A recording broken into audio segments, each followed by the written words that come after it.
eu quero poder contribuir com você através da palavra de Deus, através desse texto.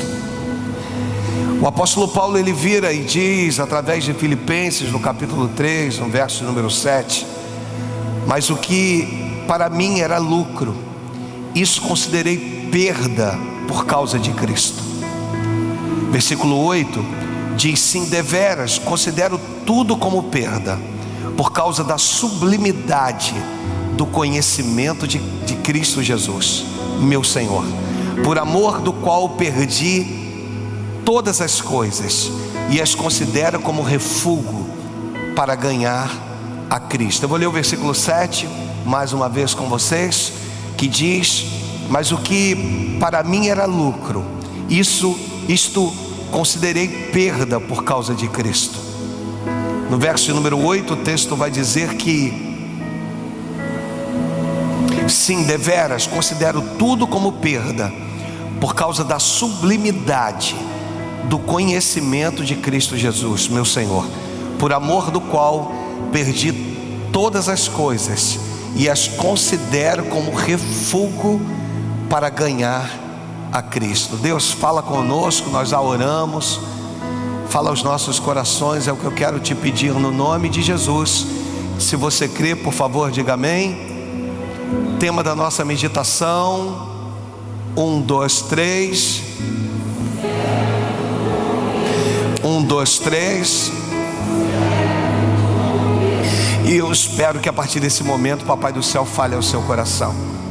Primeiro eu quero contar para você um pouquinho do que eu vivi.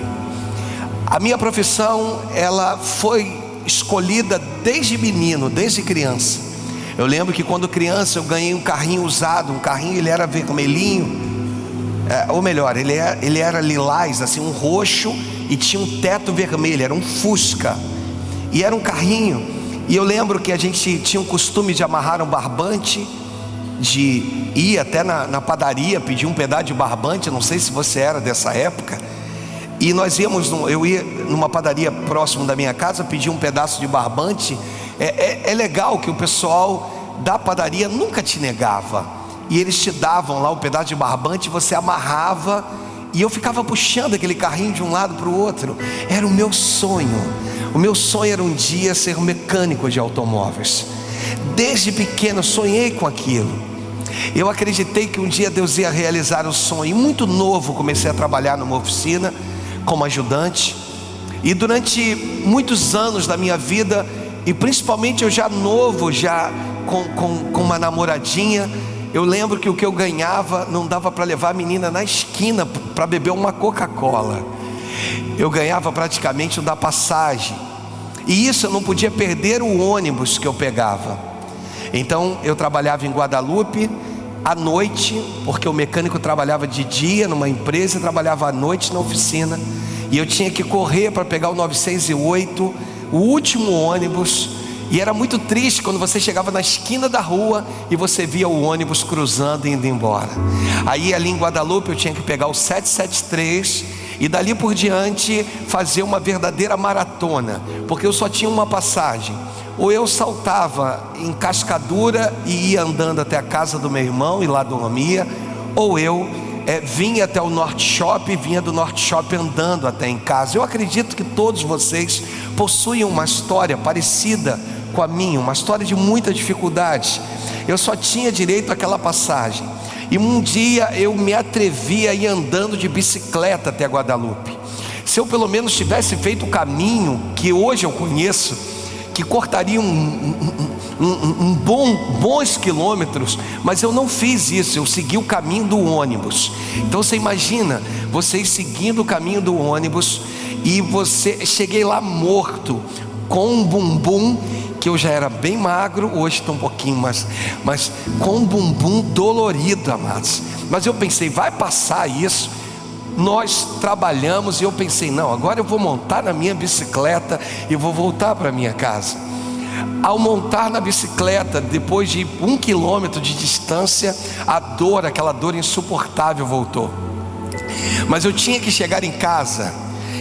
Eu precisava chegar com a minha bicicleta em casa.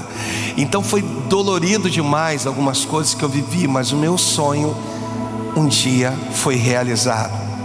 Até que chegou um momento da minha vida em que o Senhor me pediu aquilo que era o meu sonho, abrir mão daquilo que era o desejo do meu coração, talvez uma das coisas mais importantes que eu lutei para conseguir.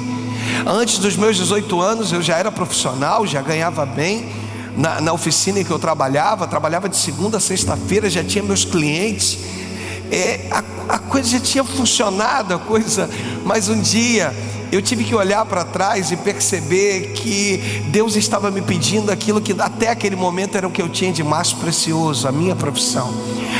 Foi montado a primeira oficina na Clarimundo de Melo, depois a segunda oficina, aí sim, aqui onde inclusive o Mauro era menino, 16 anos de idade, iniciou comigo, o presbítero Mauro, trabalhando na minha oficina aqui na Estrada Velha da Pavuna, na Estrada Ademar Bebiano, até que nós montamos uma outra na João Ribeiro, e as coisas fluíram, até que um dia Deus me pediu isso, pediu que eu abrisse mão, que eu considerasse tudo como perda por causa da sublimidade do amor de Cristo. Não foi fácil abrir mão de tudo isso, mas eu não quero hoje simplesmente falar e você me vê, eu faço um comentário ou outro sobre a minha vida particular, mas eu quero falar do apóstolo Paulo, eu quero falar desse texto, eu quero poder te trazer algumas coisas, trazer a luz desse texto. O texto diz: mas o que para mim era lucro, isso considerei perda por causa de Cristo. A primeira impressão que eu tinha, e que durante muitos anos da minha vida eu entendia desse texto, é como se o apóstolo Paulo estivesse falando de uma vida pecaminosa, ainda que saborosa, porque o pecado é saboroso, amados. Vamos parar de hipocrisia e de mentira, né? Se tem uma coisa saborosa, é o pecado. Só que o pecado me conduz à perdição, me conduz à morte. Então eu não faço porque eu não quero morrer, ou eu quero ser salvo, e por esse motivo. Mas a gente tem que parar de hipocrisia e entender. E durante muito tempo da minha vida eu achei que o apóstolo Paulo estava se referindo a uma vida pregressa, a uma vida talvez de pecado, a uma vida talvez em que ele, durante um tempo da vida dele, ele percebeu quando ele conheceu Cristo, que nada daquilo tinha validade na vida dele. Ou seja, que toda aquela vida pecaminosa já não tinha mais importância para ele. E ele cita o versículo de número 8, e ele continua dizendo da seguinte forma: assim, deveras, considero tudo como perda por causa da sublimidade do conhecimento de Cristo Jesus, meu Senhor, por amor do qual perdi todas as coisas e as considero como refúgio para ganhar a Cristo. Ele vai delinear no coração dele algumas coisas, e ele vai entender que de tudo que ele já havia vivido, ele entende que tudo aquilo era como perda, era como refúgio. E isso, durante muito tempo eu tentei imaginar como se olhássemos para a nossa vida no passado, olhássemos para a nossa vida de pecado. Eu digo de pecado porque estávamos afastados de Cristo, e como se olhássemos para tudo isso e não víssemos então validade para isso, ou importância para tudo isso na nossa vida. Só que não é isso que o texto quer falar. O apóstolo Paulo não está citando a vida dele como uma experiência pecaminosa do seu passado, e que agora ele olha para essa experiência e tem um encontro com Cristo e diz: bem, agora Cristo é mais importante de tudo quanto eu vivi no meu passado, todo o pecado ao qual durante muito tempo me escravizou no meu passado. Não é isso que o apóstolo Paulo está falando. E eu preciso então, para entender o que o apóstolo Paulo fala sobre perda, eu preciso ir até o versículo de número 4 do texto. E nesse versículo de número 4 ele começa então a nos dar noção do que o apóstolo Paulo está falando, do que ele está se referindo nesse texto. O versículo 4 diz: bem que eu poderia confiar também na carne. Se qualquer outro pensa que pode confiar na carne, eu ainda mais. Ele vira, aí eu vou citar o versículo 5 e 6, depois nós vamos vir destrinchando. O versículo 5 ele diz: circuncidado ao 8º dia, da linhagem de Israel, da tribo de Benjamim, hebreu de hebreus, quanto à lei, fariseu. Versículo 6 ele vai dizer: quanto ao zelo, perseguidor da igreja, quanto à justiça que há na lei, irrepreensível. Eu volto ao versículo 4 para a gente começar a entender aqui algumas coisas. Ele diz: bem que eu poderia confiar na carne, também na carne. Se qualquer outro pensa que pode confiar na carne, ele vai dizer: eu ainda mais. Ele não está dizendo dessa confiança na carne, simplesmente essa batalha espiritual entre carne e espírito, ao qual você anda e sempre ouve falar nos nossos cultos e durante ministrações. O apóstolo Paulo, quando ele se refere: bem que eu poderia também confiar na carne, poderia confiar também na carne, que dá na mesma coisa. O apóstolo Paulo está sendo tão profundo. Ele entra numa profundidade de dizer: eu reconheço a capacitação que eu adquiri durante todo o tempo da minha existência, até hoje. Ele está falando aqui a respeito de proveitos deliberados através de uma capacitação que foi lhe dada através dos estudos, através de uma aplicação. Ele está dizendo: olha, eu mais que vocês, eu sei muito bem que eu poderia até me ancorar na carne, ou seja, é aquilo que podemos fazer e produzir sozinho. Ele diz: eu me sinto capacitado para fazer o que eu faço. Eu virei para uma pessoa, e é tão legal quando você encontra isso. Você encontra um profissional que na área dele ele se sente capaz de poder te oferecer aquilo que você precisa. E isso é importante. Quando você encontra alguém, eu não sei qual é a área que você trabalha, mas quando você encontra alguém que diz assim: não, deixa comigo aqui, me dá um tempo, porque esse problema vai ser resolvido. E o apóstolo Paulo então, ele reconhece esse nível de conhecimento que ele adquiriu com o passar do tempo. Ele entende tudo isso, ele entende essa busca que ele fez, ele entende essa intimidade que ele teve através de um conhecimento. Desculpa estar sendo repetitivo nisso, mas isso é importante para nós. No versículo de número 5, ele vai dizer assim: circuncidado ao 8º dia. Repita comigo: circuncidado ao 8º dia. Ele está dizendo: eu vim de um berço evangélico. Que no nosso caso, trazendo para os nossos dias, é alguém que nasceu num berço evangélico. Não é alguém que foi tirado lá das trevas e colocado e posto na maravilhosa luz. Não, alguém antes de mim já conheceu a maravilhosa luz e me transportou então, após o meu nascimento, a essa maravilhosa luz. Não fui eu que vivi nas trevas, mas alguém na minha família já viveu nas trevas. Circuncidado, ou seja, eu sou nascido dentro do judaísmo. Eu conheço todas as coisas, não me desviei nem para a esquerda nem para a direita. O apóstolo Paulo começa a trazer um rico ensinamento para nós, dizendo: olha, eu fui circuncidado ao 8º dia. Eu cumpri as prescrições que um judeu legítimo precisa cumprir.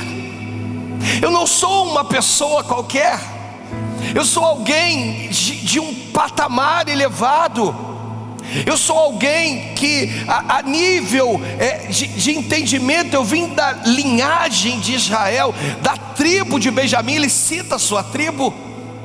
Ele está colocando aqui todos as suas prerrogativas, todas as suas qualificações. E ele diz que ele é hebreu de hebreus.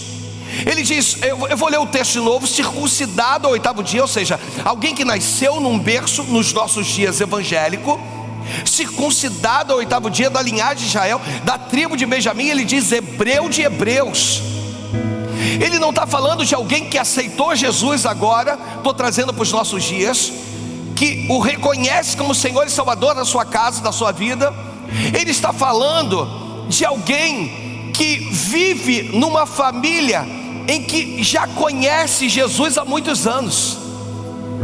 Eu lembro, eu quero citar aqui o vovô da pastora Simone, o papai da pastora Célia. Eu lembro que eu, garoto novo, eu cansei de ir lá e chegar lá, seu Sebastião, que era o nome dele, estava lendo Bíblia, e quando não, ele cantava alguns louvores, e tudo aquilo para mim era muito estranho, porque eu não estava habituado com aquilo. Mas eu entrei numa casa onde aquilo era normal. Você está entendendo? Diga amém. Ele está dizendo: eu sou hebreu de hebreus. Eu vim de uma linhagem. Nesse livro é até legal, porque é citado isso. É citado a questão de um pastor que já é a 6ª geração dele como pastor. Olha que coisa. Antes dele teve o pai que era pastor, o avô que era pastor, o bisavô que era pastor, o trisavô que era pastor. Você imagina, ele vem de 6 pastores, ou seja, dentro da família dele. Que coisa linda, é o que o apóstolo Paulo está dizendo aqui. Eu não sou uma pessoa qualquer. Eu fui circuncidado ao 8º dia. Eu passei pelo processo de circuncisão. Eu cumpri os pré-requisitos, o que foi estabelecido como regra na lei pelo judaísmo. Eu vim de uma tribo específica, tribo essa da onde veio também Saul, da onde veio outros dessa mesma tribo específica. E ele vai dizer o seguinte: eu sou hebreu de hebreus. E quanto à lei, fariseu. O farisaísmo daquela época, a gente aplica isso porque João Batista vem batendo doído nos fariseus. Mas o farisaísmo, os fariseus, eles eram considerados a seita mais rígida dentro do judaísmo. Você pensa nos caras bons, eram eles. Pensa nos caras aplicados, eram eles. Pensa nos camaradas que seguiam a lei de forma correta, eram os fariseus. Eles eram desse jeito, eles eram bons naquilo que ele fazia. Você consegue imaginar isso? E tudo isso, ou em tudo isso, a gente consegue entender o apóstolo Paulo citando esses textos.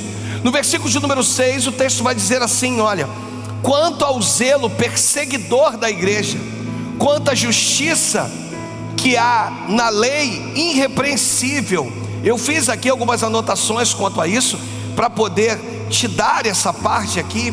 Ele vai dizer, é algo que o apóstolo Paulo se lamenta, mas que se justifica. Que coisa! Ele se lamenta ter perseguido a igreja, mas se justifica em dizer: olha, eu fui cumpridor da lei. Pegue todos os preceitos da lei e me diga aonde eu desabonei um deles. Pegue todas as leis e me diga aonde eu desabonei uma delas. E aí ele diz que ele era irrepreensível. Olha o que diz a Nova Tradução da Linguagem de hoje, nesse mesmo versículo 6, para você entender o que Deus quer falar conosco hoje. Diz: era tão fanático, olha o que diz o texto, que perseguia a igreja, quanto ao cumprimento da vontade de Deus por meio da obediência à lei. Ele está dizendo: eu só cumpri a lei, cara. Eu só cumpri a lei. Aí ele vai dizer assim: ninguém podia me acusar de nada. Ele tinha uma defesa, pastor Eduardo, em prol da vida dele. Ele está dizendo assim: eu era fanático, eu era um fariseu, eu era alguém que de verdade vivia tudo aquilo ao qual eu fui ensinado. Então não é alguém que viveu uma vida de pecado de qualquer maneira, que agora vive, agora se olha e diz o seguinte: não, eu preciso largar o pecado. E você precisa largar o pecado se você vive uma vida de pecado. Mas esse texto não está se baseando de uma vida pecaminosa. Esse texto está se baseando de uma vida religiosa, que muitas das vezes acontece conosco. Nós já largamos o pecado, nós já abandonamos algumas coisas, mas estamos debaixo de uma vida religiosa. E essa vida religiosa te faz vir à igreja, te faz bater palma durante os louvores, te faz adorar durante os louvores. Só que Deus quer mais de mim, quer mais de você. O Espírito hoje te trouxe aqui para dizer: será que de tudo que você aprendeu durante esses 3 dias, mesmo que você só tenha vindo domingo, ou só tenha vindo na quinta, ou só tenha vindo na terça, mas será que durante esses 3 dias você não consegue entender que Deus está te chamando para uma aplicação no mais profundo do conhecer? Será que você não entende que Deus está te chamando para uma profundidade, que Deus está te chamando para uma intimidade, que Deus está te chamando, como é o tema da nossa meditação, que Deus está te chamando para entender que a partir do momento que você considerar que tudo como perda por amor a Cristo, você então alcançará talvez lugares, posições, coisas, vidas. Eu lembro, amados, que uma vez eu fiz um teste na igreja antiga, muitos anos atrás. Eu usei 7 palavras com elas, e dentre uma das palavras, essa palavra linka no seu psique. Ou seja, quando eu te falar a palavra, você vai escrever, eu falo isso, a primeira coisa que vier na sua cabeça. E uma dessas palavras, eu vou contando uma história até citar a palavra. Uma dessas palavras que a gente usa na psicologia pastoral, ela não é o início, não é a primeira palavra, mas está lá no meio. E eu vou contando uma história dizendo: de repente você vê algo brilhando lá embaixo, brilhando, e de repente você vê uma seta apontando, e o teu coração começa a aquecer, porque você percebe que aquilo é para a sua vida. Ninguém se aproxima, aquilo só quem tem o direito de pegar é você. E você vai caminhando, vai se aproximando daquele objeto, e você vai percebendo que aquele objeto é o objeto, eu vou já te falar a palavra, é o objeto que você está aguardando por ele.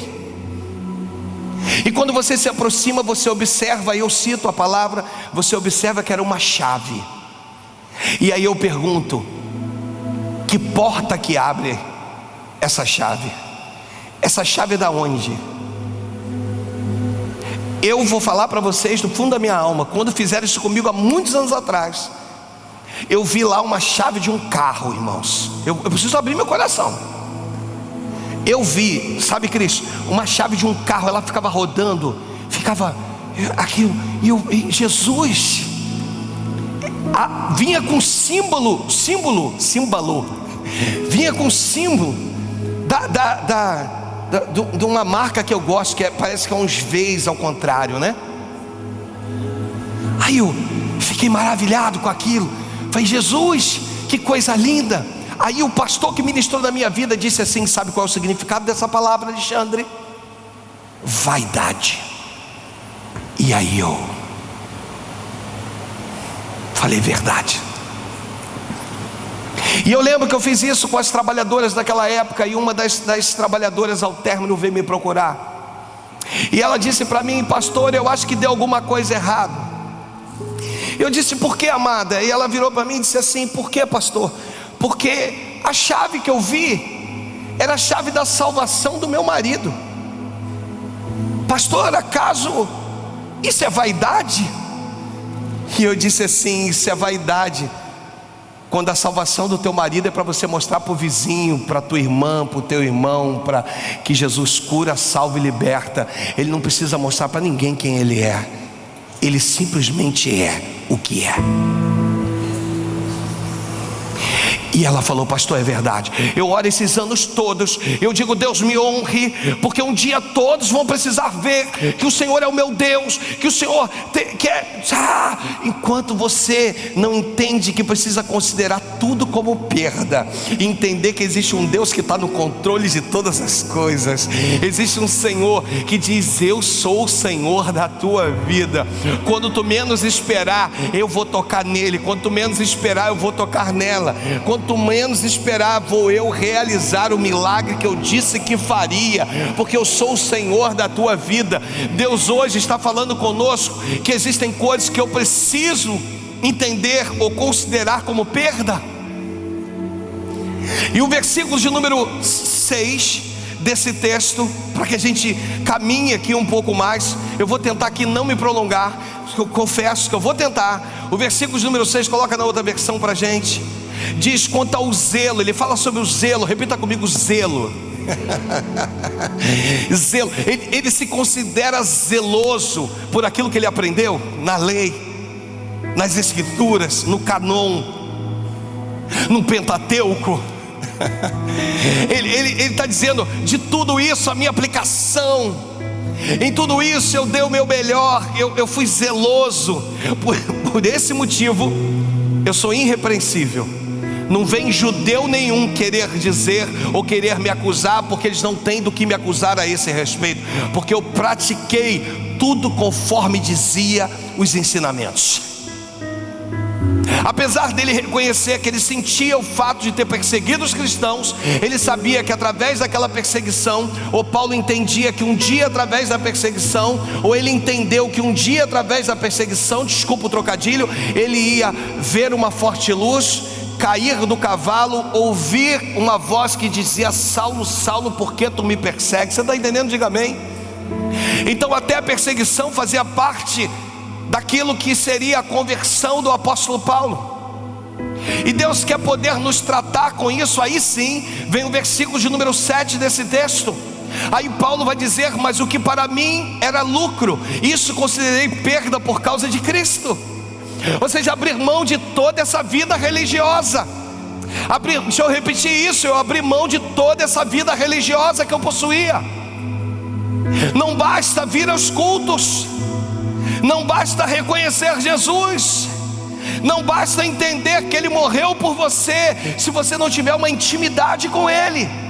Se você não desejar sair dessa vida religiosa, desse entra, desse sai, desse, sabe, irmão, é uma coisa que eu brigo com Deus, é isso.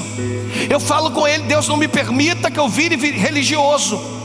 Eu não aceito que a religiosidade tome conta do meu ser.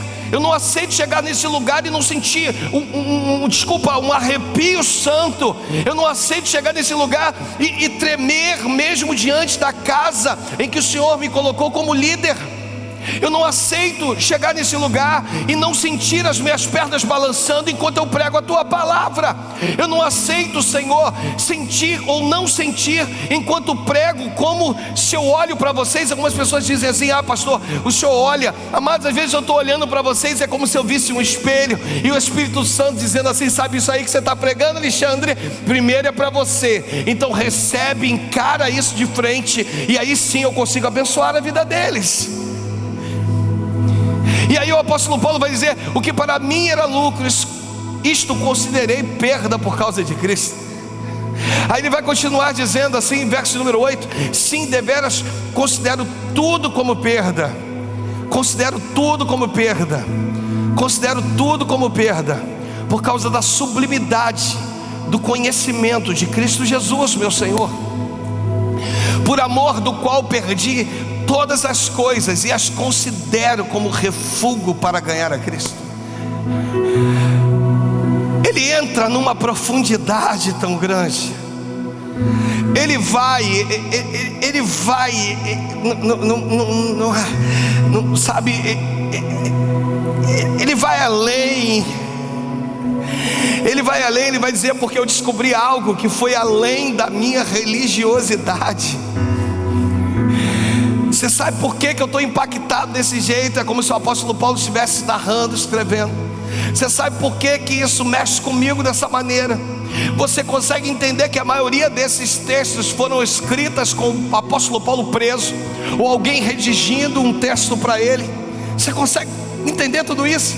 Você consegue entender o cara preso e ainda dizendo isso, que sim, deveras considero tudo como perda, por causa da sublimidade do conhecimento de Cristo Jesus, meu Senhor, por amor do qual perdi todas as coisas e as considero como refúgio. Quando Deus olha para você e percebe que você considera todas as coisas como refúgio, todas as coisas como perda, Ele diz: eu não vou perdê-lo. Eu posso dar porque eu não vou perdê-lo.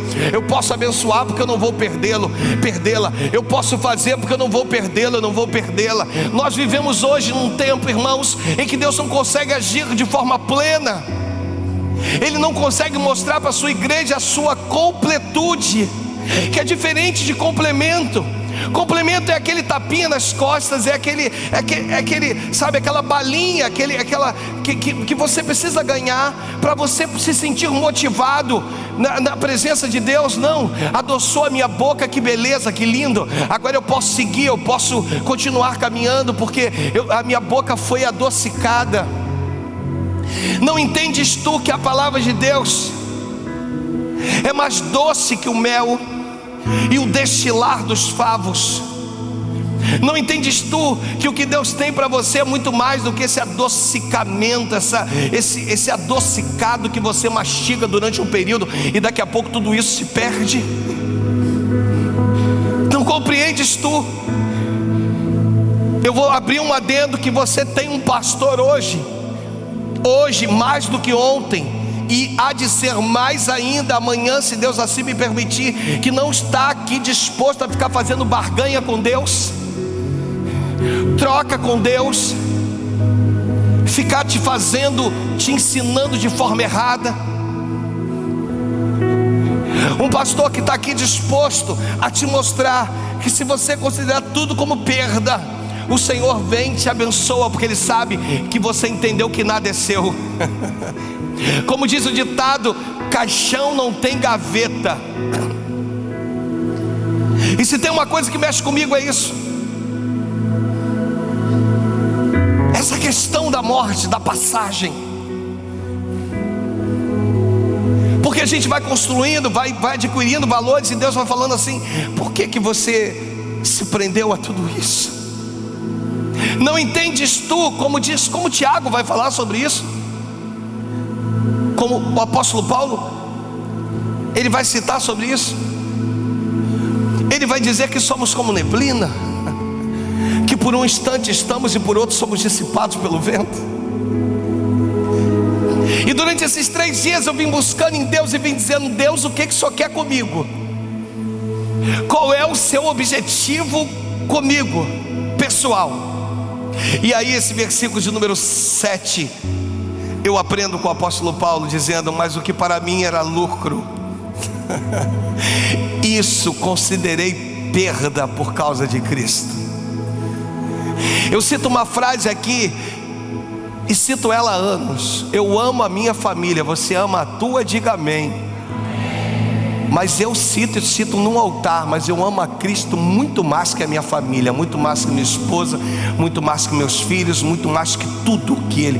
E falo isso aqui diante do altar. Ele é mais importante que tudo na minha vida, porque eu sei que com Ele, com dores ou sem dores, com enfermidade ou sem enfermidade, com dinheiro ou sem dinheiro, com alegria ou se porventura um dia me faltar alegria, com um sorriso nos lábios ou talvez sendo tomado por uma tristeza excessiva e lágrimas que não deixem de descer, ainda assim eu entendi que nele eu sou suficiente. Ele me faz suficiente. E é isso que Deus quer tratar contigo. É isso que Deus quer te levar hoje. Eu vou ler mais uma vez. Volta lá o versículo de número 4. Eu tenho aqui, irmãos, está riquíssima essa mensagem aqui, mas eu gosto de ouvir o Espírito Santo. Ele diz assim, quando ele diz: tem coisas aqui que eu preciso liberar sobre a sua vida nos próximos cultos, e vai ficar ali guardadinho.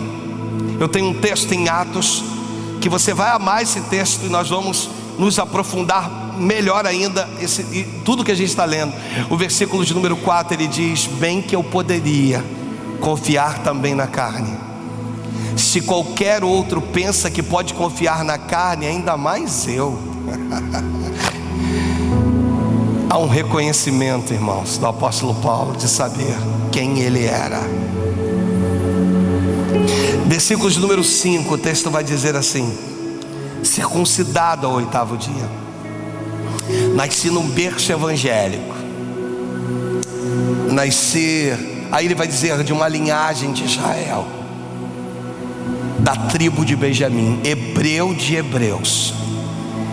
Eu venho de uma família que tem intimidade com Deus. Ele está dizendo aqui: eu venho de uma família que tem relacionamento com Deus. Olha que coisa linda. Quanto à lei, fariseu. E aí ele se declara fariseu para dizer: de tudo quanto me foi ensinado, eu aprendi e apliquei isso na minha vida pessoal. Fiz tudo com excelência. Aí o versículo de número 6 vai dizer: quanto ao zelo, ele se coloca como alguém zeloso, perseguidor da igreja. Ele se lamenta, contudo ele se justifica quanto à justiça que há na lei, irrepreensível. Hoje eu não queria ser esse perseguidor da igreja, mas a justiça que há na lei, ela me sustenta. Vamos ler a Nova Tradução mais uma vez. Olha o que diz a Nova Tradução, para ficar no teu coraçãozinho, você fazer essa leitura. Era tão fanático que perseguia a igreja, quanto ao cumprimento da vontade de Deus por meio da obediência à lei. Ele está dizendo: eu estou amparado. Aí ele vai dizer: ninguém podia me acusar de nada. Naquela época não tinha alguém para se levantar contra a minha vida. Aí ele pega toda essa aplicação, tudo isso que ele viveu, toda essa experiência de vida que ele passou. Aí ele vira no versículo 7 e diz: mas o que para mim era lucro, isso considerei perda por causa de Cristo. O que para mim era lucro, isto eu considerei perda por causa de Cristo. Aí ele diz no 8 assim, olha o que ele diz no 8: sim, deveras, enquanto eu estava preparando essa tarde a parte escrita dessa mensagem, você não tem noção quanto o Espírito Santo falou comigo. Você não tem noção quanto o Espírito falou comigo.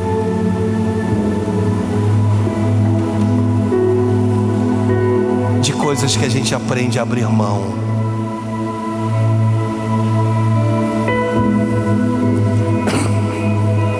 Ter uma vida com Deus. Dê-me toda a sua atenção, por favor. Ter uma vida com Deus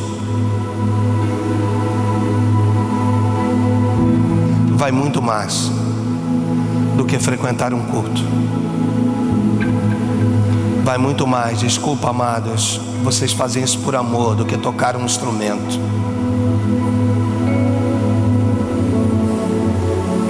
Vai muito mais de colocar um uniforme. Vai muito mais de ter um título de pastor.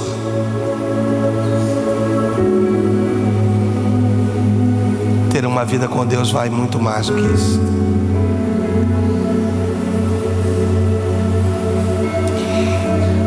Deus, Ele não procura adoração. Deus está à procura dos adoradores.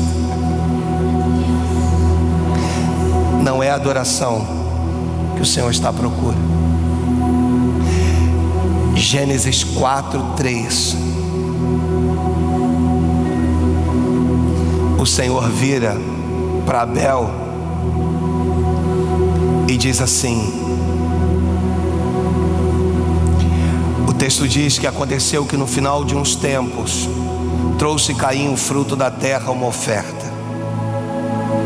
Versículo 4, o texto diz: Abel por sua vez trouxe das primícias do seu e da gordura deste, agradou-se o Senhor da sua oferta. É isso que diz o texto? Volta lá.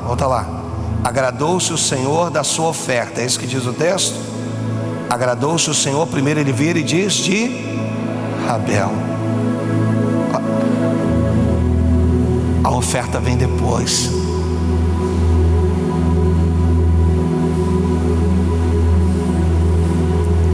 Agradou-se o Senhor de Abel. Aí o versículo 5 vai dizer assim, olha o que diz: ao passo que de Caim e de sua oferta não se agradou. A sua vida vem antes que a oferta, é mais importante que a oferta. Seja sincero com Deus, seja sincera com Deus. O que você precisa abrir mão de fato?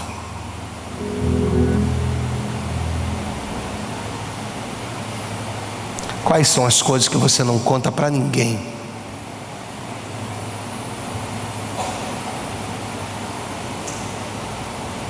Você não fala com ninguém.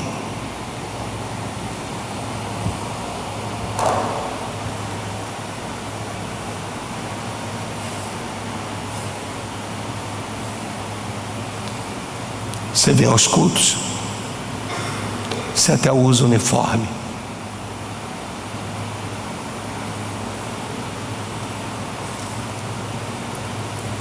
você não consegue ver o milagre acontecer, você não vive a plenitude de Deus.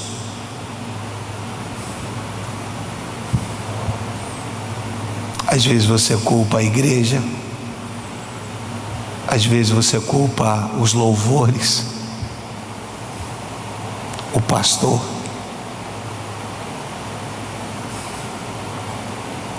Mas até hoje você não foi capaz de abrir mão, como tema dessa meditação. Considerar tudo como perda. De repente, na sua visão, você acha que isso é uma questão pastoral. Só o pastor tem que fazer isso.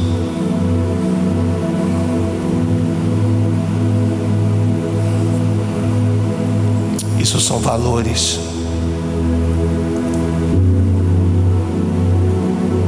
e que Deus está te chamando e me chamando para dizer: tem coisas que você ainda não abriu mão. Eu não agi porque você não entregou nas minhas mãos. É como se Deus tivesse acesso à sua casa, mas não pudesse entrar no teu quarto,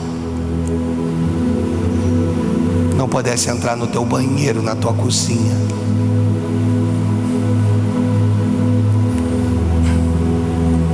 E hoje Deus está te chamando para isso.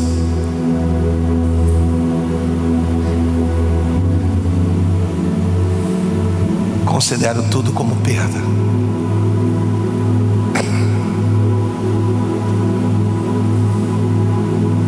Eu abro mão da religiosidade. Eu abro mão da vaidade.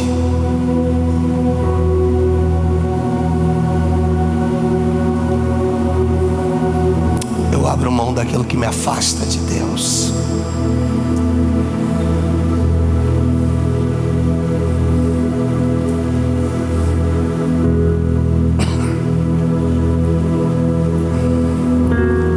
Para que quando você adore, Deus, Ele possa olhar e possa dizer assim: agora sim.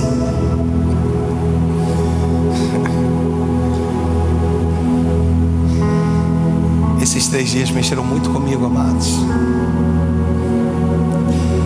E eu fico feliz, sabe? Porque mostra um Deus que, mesmo depois de, 12 anos de pastor, continua investindo e dizer assim: eu tenho coisas novas para a tua vida.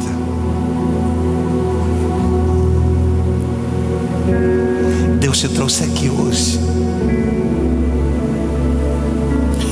Ele sabia os que iam estar aqui hoje.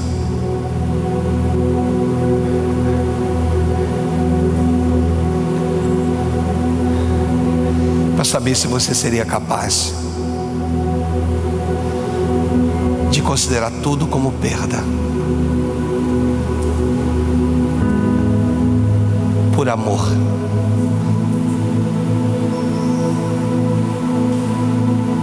do conhecimento de Cristo. Eu não não sei se o amanhã vai acontecer, mas Deus está dizendo: ou tu é meu, ou tu é minha, ou tu não é.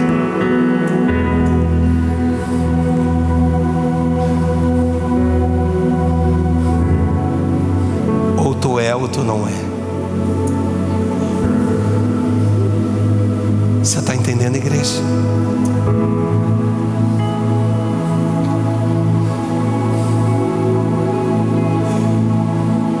Repita comigo: considero. Repita comigo a partir de hoje: me ensina a considerar tudo como perda. A palavra diz que onde estiver o teu tesouro, nele também estará o teu coração. É como se o Espírito visitasse algumas vidas, algumas pessoas que carregam o nome daquele que vive, mas estão mortas. E hoje Ele esteja virando para essa igreja amada e dizendo: volte às práticas das primeiras obras, antes que eu seja tomado de ti.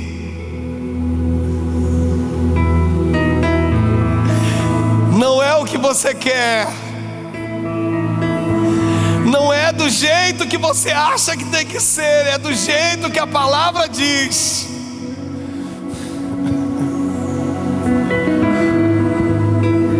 Entrega tudo isso aí nas mãos de Deus, alivia o teu semblante. Saia daqui leve hoje. Diga: Deus, eu sou teu, a minha família é tua, meus filhos são teus. Essa preocupação deixa de ser minha, porque eu considero tudo como perda. E Deus vai colocando as coisas no seu devido lugar, assim diz o Espírito Santo. Colocando as coisas no seu devido lugar, diz o Espírito Santo. Tem uma coisa que eu tenho pedido a Deus, eu digo: Deus, que o fato do Senhor ter me escolhido para pastor, que dentre os meus filhos, Senhor, um deles pelo menos seja separado para dar sequência ao ministério pastoral. Não é para assumir a igreja, nem nada disso, mas para que um dia eu possam ser pastores, para que os filhos possam dizer: não, olha, meu pai era pastor, eu sou pastor. E Deus então tocar em gerações aqui no nome de Jesus. Através da vida de vocês, eu tocar em gerações aqui no nome do Senhor Jesus. Se coloque de pé no seu lugar, no nome de Jesus.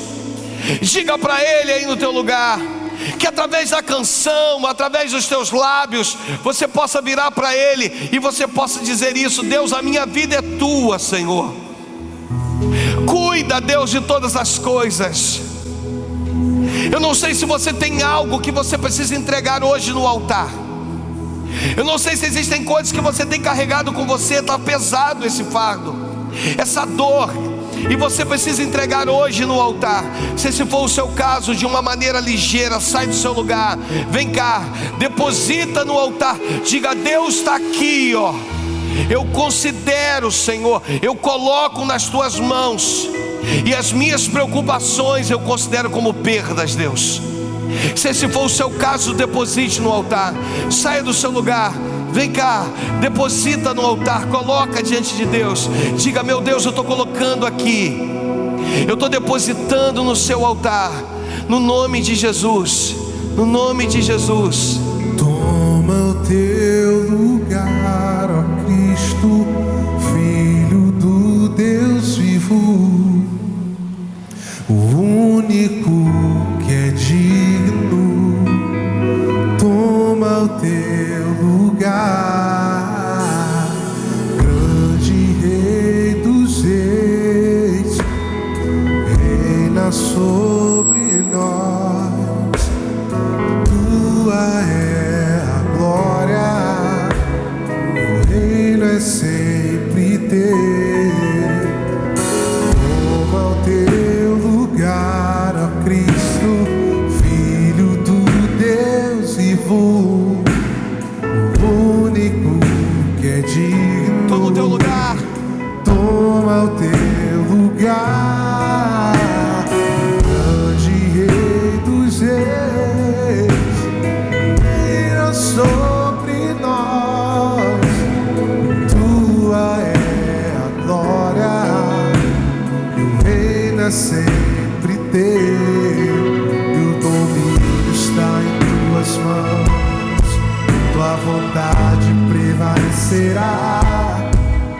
poder jamais terá fim, porque o Pai te deu um nome sobre todos, e todo mundo está em tuas mãos.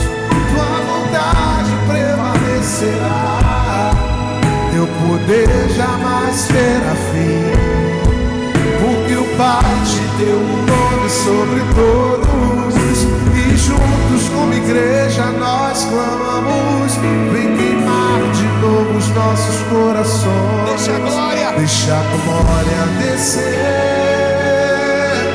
deixa a glória descer outra vez, deixa a glória descer,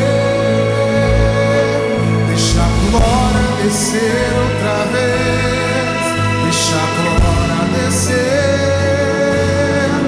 deixa a glória descer outra vez. O Espírito e a noiva clamam: vem, aviva-nos, aviva-nos. O Espírito e a noiva clamam: vem, aviva-nos, aviva-nos. O Espírito e a noiva clamam: vem, aviva-nos, aviva-nos. O Espírito e a noiva clamam: vem. Queremos queimar outra vez, queremos viver novamente, nos arrepender outra vez, nos aceite só mais uma vez, Deus. Queremos queimar outra vez, queremos viver novamente, nos arrepender outra vez, nos aceite só mais uma vez. Deixa a glória descer,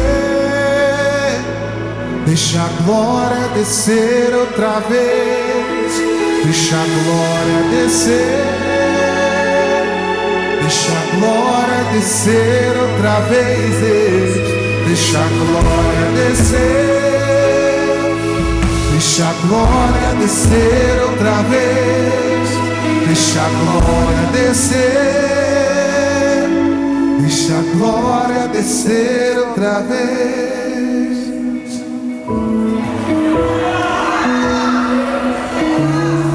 Guarde uma coisa no teu coração. 1 Timóteo, no capítulo 5, no versículo de número 8, o texto diz: ora, me ajuda, ora. Vamos lá, 1, 2, 3, vai.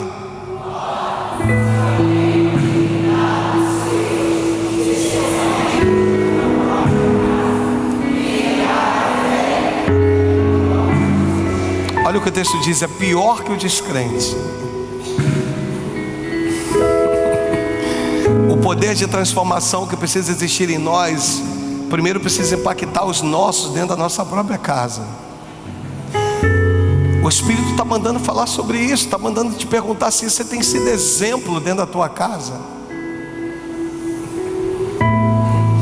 Seus filhos, quando te veem, quando vê as palavras que saem da sua boca, tem dito: não, mamãe, papai é de Deus. Suas atitudes, aquelas atitudes que ninguém vê, mas que já gerou no mundo espiritual uma conspiração. Se você, mamãe, tem agido de forma errada, não se preocupa, não se preocupa, porque enquanto o pecado não for cancelado, sua filha, seus filhos não precisam ver, não, é automático, virá sobre eles. Não é palavra de maldição, é a verdade.